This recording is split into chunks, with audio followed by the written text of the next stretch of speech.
Vous écoutez Crime Story, l'affaire Christelle Mayri, 2e et dernier épisode. Le jeudi 18 décembre 1986, au Creusot, en Saône-et-Loire, Christelle, 16 ans, est tuée au sous-sol d'un immeuble sur le trajet entre son collège et chez elle. Elle a reçu 31 coups de couteau. Malgré leurs investigations, les enquêteurs ne trouvent pas grand-chose. Un témoignage indique que quelques minutes avant d'arriver devant l'immeuble où elle a été tuée, elle était accompagnée d'un homme. Un facteur du Creusot, lui, raconte qu'il a été bousculé le même jour par un jeune homme qui partait en courant seulement quelques minutes après le meurtre. Après plusieurs semaines d'enquête, les policiers reçoivent 2 cartes postales signées « L'assassin de Christelle ». Ils se lancent à la recherche de ce corbeau. Sans succès. 10 ans après la mort de sa fille, Marie Pichon rencontre une autre mère endeuillée. Sa fille à elle, également tuée à coups de couteau, s'appelait aussi Christelle. Afin de retrouver son assassin, Marie-Rose Blétry a créé une association qui porte ce prénom, Christelle. À cette époque-là, près de 10 jeunes femmes ont été tuées dans le département, sans que les auteurs des crimes soient appréhendés. Elles sont surnommées par la presse les disparues de l'A6, du nom de l'autoroute qui traverse la Saône-et-Loire. Pour mettre toutes les chances de leur côté, les membres de l'association font appel à 2 avocats spécialisés dans les cold cases, Maître Didier Seban et Maître Corinne Herman. Qui sont ces avocats ? Alors en fait, ces avocats, ils ont travaillé sur un premier dossier quelques années auparavant, qui était le dossier des disparues de Lyon, des jeunes filles qui étaient un peu handicapées, elles étaient placées dans des foyers spécialisés, elles ont disparu, on les a retrouvées après malheureusement mortes. Et en fait, à l'époque, Didier Seban et Corinne Herman, ils se rendent compte que la justice, elle a un traitement de ce genre de cas non élucidé de ces cold cases qui est complètement, quasiment néant. C'est-à-dire qu'on laisse les familles avec leurs questions, avec leurs doutes, des affaires non résolues, et ils vont devenir un peu les spécialistes des cold cases en France. C'est-à-dire qu'en fait, ils vont venir assister des familles à qui on dit écoutez, voilà, on trouve pas. Ils vont être ces avocats qui vont essayer de bouger la justice en disant mais attendez, vous pouvez pas laisser des dizaines de familles comme ça avec des questions. Il faut rouvrir les enquêtes, il faut des moyens, il faut chercher à nouveau, et c'est comme ça qu'ils ont fait leur réputation. Ces avocats demandent l'accès au dossier du meurtre de Christelle Mayri, et là c'est la douche froide. Oui, parce qu'ils vont apprendre quoi ? Ils vont apprendre que tous les scellés de ce dossier ont disparu. Alors, il y a plusieurs hypothèses. D'abord qu'un magistrat ait demandé leur destruction, comme le dossier avait été fermé par un non-lieu, ça peut arriver. Mais quand ils vont chercher, ils ne vont pas trouver de traces d'une demande écrite d'un magistrat qui demande officiellement qu'on détruise des scellés qui ont été saisis dans le cadre d'une enquête. Après, il y a une autre option qui est déjà arrivée dans d'autres dossiers, c'est qu'il y a eu un dégât des eaux. Parce qu'en fait, si vous voulez, les scellés dans une affaire criminelle, on les met dans des sacs qu'on ferme avec des scellés, c'est pour ça qu'on les appelle des scellés. Et après, on les stocke en général dans une pièce, dans un tribunal, le tribunal qui est compétent dans la région. On les met dans une espèce de cave ou de local et puis ils attendent là pendant des mois, des années. Et il peut arriver qu'évidemment, dans ce genre de pièce, il y ait soit un dégât des eaux, soit autre chose.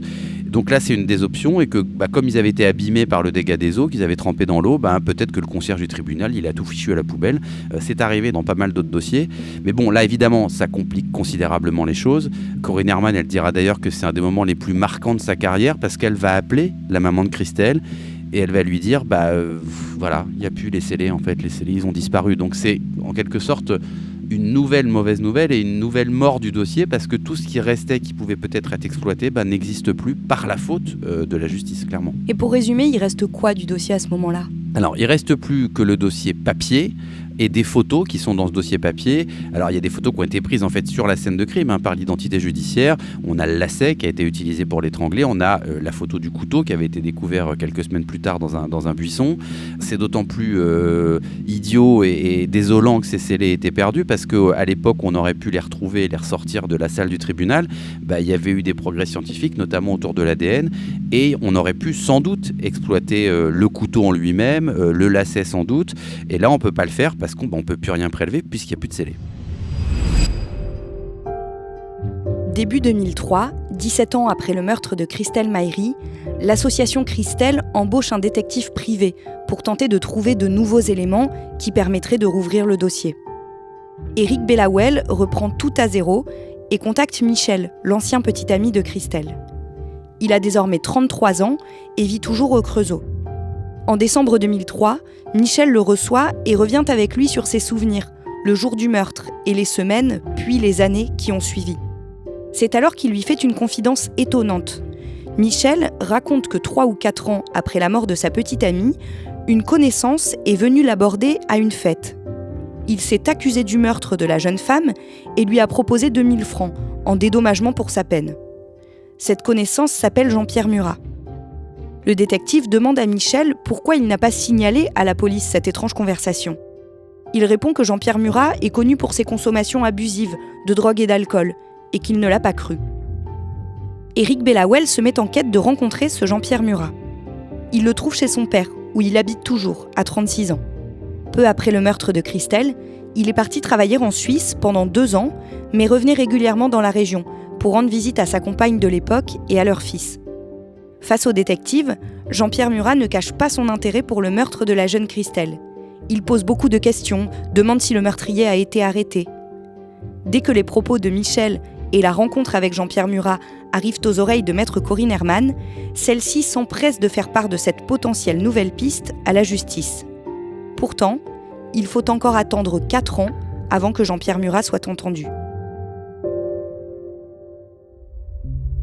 Pourquoi est-ce que c'est aussi long ? Il y a plusieurs hypothèses. Peut-être qu'à l'époque, il y avait des dossiers plus prioritaires que celui-là, ce qui peut toujours être surprenant.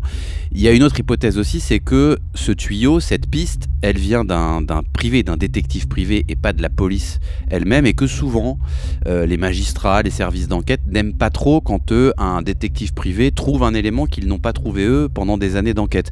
Donc il y a toujours une certaine réticence à aller vérifier une piste qui vient d'un détective privé, on prend pas trop le truc au sérieux. Donc voilà, c'est sans doute ça qui a fait que la justice a encore une fois largement traîné des pieds pour aller vérifier cette piste. Jean-Pierre Murat est entendu une première fois brièvement en 2007. Oui, à peine plus de 3 heures, hein, donc c'est pas une grosse audition, il n'y a pas beaucoup de pression qui est mise sur lui. Alors lui, il va dire moi je connaissais pas Christelle, ce que raconte Michel là, sur cette soirée où je serais venu le voir, c'est n'importe quoi, il ment. Donc bon, évidemment, on peut se dire à ce moment-là, on va organiser une confrontation entre Michel et Murat, comme ça on saura peut-être le fin mot de l'histoire. Le problème, c'est que Michel, il est mort 6 mois avant d'une crise cardiaque, donc en fait on peut plus organiser évidemment cette confrontation, et on n'a pas vraiment d'autres éléments sur Murat, donc il va ressortir libre de cette audition très très courte. Il ne va plus rien se passer jusqu'en 2009 et l'arrivée enfin d'un nouvel enquêteur. Il s'appelle Raphaël Nedilko. Qui est-il ? Alors lui, il vient du prestigieux 36 quai des Orfèvres à Paris, où il travaille à la brigade criminelle, et il débarque, il est nommé, il arrive à la police judiciaire de Dijon, et il va commencer à regarder un petit peu dans les dossiers en souffrance, parce que c'est un flic qui aime bien fouiner, et il vient d'une brigade criminelle qui est assez prestigieuse et qui a l'habitude des enquêtes compliquées. Là, on est 23 ans après le meurtre, il croit pas beaucoup à la possibilité de trouver quelque chose, mais il va quand même se dire, je vais tout reprendre, je vais tout relire depuis le début, et puis peut-être que je vais trouver quelque chose que les autres n'ont pas vu. Et comment est-ce qu'il relance l'enquête sur le meurtre de Christelle Mayri ? Alors, il va raconter que pour se ressourcer, comme il le dit, pour comprendre l'importance de trouver le meurtrier de Christelle, il va aller sur sa tombe. Ça va lui donner une forme de courage. Il va quelque part sans doute se passer un contrat avec lui-même, de dire voilà, il faut que je trouve la personne qui a tué cette jeune fille. Et il en fait ce que font des fois des policiers qui travaillent comme ça sur des affaires compliquées au long cours. Il va en faire une espèce d'affaire personnelle, de défi personnel. Donc il va rouvrir toutes les pistes qui ont été explorées. Il va essayer d'en trouver aussi de nouvelles. Et puis au fur et à mesure de refermer une à une celles qui lui semblent pas être les bonnes. En 2010, une nouvelle lettre anonyme évoquant Christelle arrive au commissariat et Raphaël Nedilko trouve l'écriture familière. Ouais, alors là, Raphaël Nedilko, il va, comme il connaît bien le dossier, il va reconnaître directement l'écriture de Jean-Pierre Murat, puisque Murat, comme d'autres suspects qui avaient été entendus à l'époque, avait été soumis à la fameuse dictée où on leur faisait écrire « Je suis l'assassin de Christelle ». Et lui, tout de suite, il va se dire « Ah bah là, c'est l'écriture de Murat ». Raphaël Nedilko commence à s'intéresser de près à Jean-Pierre Murat. Il découvre qu'il a été interpellé quelques jours plus tôt pour l'agression au couteau d'une caissière dans une station-service. Il entendait des voix et voulait que la dame derrière la caisse les fasse cesser. Il est d'ailleurs actuellement hospitalisé en psychiatrie.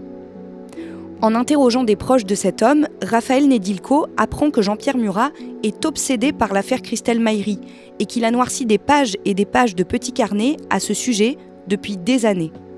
Né de parents ouvriers dans le textile et la métallurgie, Jean-Pierre Murat a grandi au Creusot, dans le quartier de la Charmille, jusqu'à l'adolescence. Raphaël Nedilko consigne toutes les photos qu'il parvient à réunir sur lesquelles le suspect apparaît. Il y affiche un look de rocker avec des cheveux clairs et mi-longs qui descendent sur la nuque. Un look à la Renault. Au mois de mai, avec l'autorisation du juge, il va le questionner dans le centre hospitalier où il est. Il nie toujours son implication dans le meurtre, mais admet qu'il était dans l'immeuble de Christelle, le jour de sa mort. À sa première garde à vue en 2007, il avait prétendu être en formation, loin du Creusot. Plus d'1 an passe encore et les enquêteurs accumulent les éléments contre Jean-Pierre Murat. Mais, toujours en hôpital psychiatrique, celui-ci ne peut être appréhendé. Le mardi 13 décembre 2011, enfin, l'ancien ouvrier est arrêté par les policiers et entendu. Chez lui, des dizaines de couteaux sont retrouvés. Passionné, il les collectionne depuis des années et les affûte lui-même. Il va jusqu'à en récupérer dans des poubelles. Ses anciennes compagnes racontent qu'il ne sort jamais sans en avoir un sur lui. Tous ces couteaux ont une particularité, ils semblent avoir été aiguisés à l'aide de pierres, comme celui retrouvé près de l'endroit où Christelle a été tuée. Près de 25 ans presque jour pour jour après les faits, le soir du vendredi 16 décembre 2011, Jean-Pierre Murat est mis en examen pour homicide volontaire et placé en détention provisoire. Il est le premier mis en examen dans cette affaire. C'est un véritable coup de tonnerre judiciaire en Saône-et-Loire. 25 ans, presque jour pour jour, après le meurtre de Christelle Maïri au Creusot. Un homme âgé de 44 ans a été mis en examen pour homicide volontaire et écroué au centre pénitentiaire de Varennes-le-Grand. Rappel des faits avec Théo Soumont. Le 18 décembre 1986, Christelle Maïri, une collégienne de 16 ans, est retrouvée morte dans une cave du Creusot, tuée de 31 coups de couteau. Et ce n'est qu'hier, 25 ans presque jour pour jour après le meurtre, qu'un homme a été arrêté et mis en examen pour homicide volontaire. Il a 44 ans, est domicilié au Creusot et il fréquentait le quartier où le crime a été commis. Damien, est-ce qu'on est certain que le couteau retrouvé près du lieu du crime a appartenu à Jean-Pierre Murat ? Alors, on va rappeler quand même le petit incident, le gros incident de ce dossier, c'est qu'on n'a plus le couteau, puisqu'il a été jeté. Donc là, ce sont les couteaux, d'autres couteaux qui ont été retrouvés chez lui, qui vont être envoyés chez un expert, pour être comparés avec la photo du couteau qui a servi à tuer Christelle, qui est dans le dossier. C'est la première fois en France qu'on va d'ailleurs faire une expertise de ce type, c'est-à-dire une expertise à partir d'une photographie. Alors, il va noter quoi l'expert ? Il va dire voilà, sur les couteaux que j'ai qui ont été trouvés chez Jean-Pierre Murat et sur la photo du couteau du crime, il y a 4 stigmates d'affûtage qui sont en totale similitude. Donc lui il conclut, il dit ces couteaux, ils sont passés entre les mains du même propriétaire, c'est-à-dire que les couteaux retrouvés chez Jean-Pierre Murat et le couteau saisi dans le buisson à côté des lieux du crime de Christelle, ils ont été affûtés par la même personne. Jean-Pierre Murat, il n'a pas d'alibi pour le jour du meurtre ? De ce qu'on sait, le jour du meurtre, il devait repeindre des radiateurs dans un foyer dans le cadre d'un emploi aidé. Alors on va aller à la recherche des personnes pour lesquelles il travaillait dans ce foyer. Personne ne le connaît, personne ne se souvient de l'avoir vu, donc il n'y a pas de preuve qu'il était bien dans ce foyer en train de peindre des radiateurs le jour des faits. Et alors, élément ahurissant, il est allé se dénoncer lui-même 2 fois pour le meurtre de Christelle, en 1998 et en 2000. Est-ce que vous pouvez nous raconter ? Encore un élément quand même très très surprenant dans ce dossier. Alors 98-2000, effectivement, il va 2 fois spontanément au commissariat, alors qu'il n'est pas du tout soupçonné à l'époque. Il dit qu'il connaissait Christelle, qu'il la convoitait, qu'il était intéressé par elle, mais qu'il n'avait jamais osé l'aborder et lui adresser la parole. Le problème, c'est que les policiers, ils pensent qu'ils ont affaire à un fou, quoi. Donc ils l'écoutent et puis ils le laissent partir et ne prennent pas du tout au sérieux ce qu'il est venu leur dire. De fait, Jean-Pierre Murat est malade. Schizophrène, il multiplie d'ailleurs les séjours en hôpital psychiatrique depuis plusieurs années. Afin de déterminer s'il peut être jugé comme responsable de ses actes ou non, la justice fait appel à l'expert psychiatre de renom, Daniel Zaguri. Celui-ci s'entretient plusieurs fois avec Jean-Pierre Murat pendant sa détention provisoire à la maison d'arrêt de Varennes-le-Grand. À l'issue de ces rencontres, il livre l'analyse suivante. Les premiers symptômes de la maladie sont apparus chez Jean-Pierre Murat au début de l'année 1989, donc 2 ans après le meurtre de Christelle. Son discernement n'était pas aboli au moment des faits. Jean-Pierre Murat est accessible à une sanction pénale. Le mercredi 10 juin 2015, le procès de Jean-Pierre Murat s'ouvre devant les assises de Chalon-sur-Saône. 28 ans et demi après le meurtre de Christelle, c'est un aboutissement pour sa mère. C'est le procès du meurtre d'une jeune fille commis il y a près de 30 ans. Un meurtre sans témoin et dont les scellés ont été détruits avant que l'enquête ne soit réouverte dans les années 2000. Depuis 30 ans, la mère de Christelle attend de connaître la vérité. Cet après-midi, devant la cour d'assises, elle sera face à l'homme qui est accusé d'avoir tué sa fille. Je vais faire mon possible, mais bon. Voir ces mains qui ont... Imaginez les mains en train de faire du mal à ma fille, je crois que tout ça, ça va être dur. Pendant les 9 jours d'audience, Jean-Pierre Murat continue de nier. Le vendredi 19 juin, au terme de 3h30 de délibéré, les jurés le condamnent à 20 ans de réclusion criminelle. Après un passage devant la cour d'appel, Jean-Pierre Murat se pourvoit en cassation. Le mardi 11 juillet 2017, sa peine est définitivement confirmée.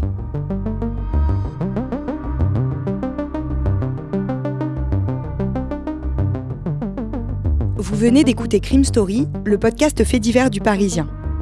Avec à la production Thibault Lambert, à la réalisation Julien Moncouquiol et à la rédaction en chef Jules Lavie.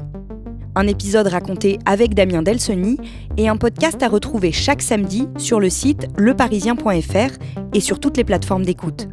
Vous pouvez également trouver sur notre site les références qui nous ont permis d'écrire cet épisode.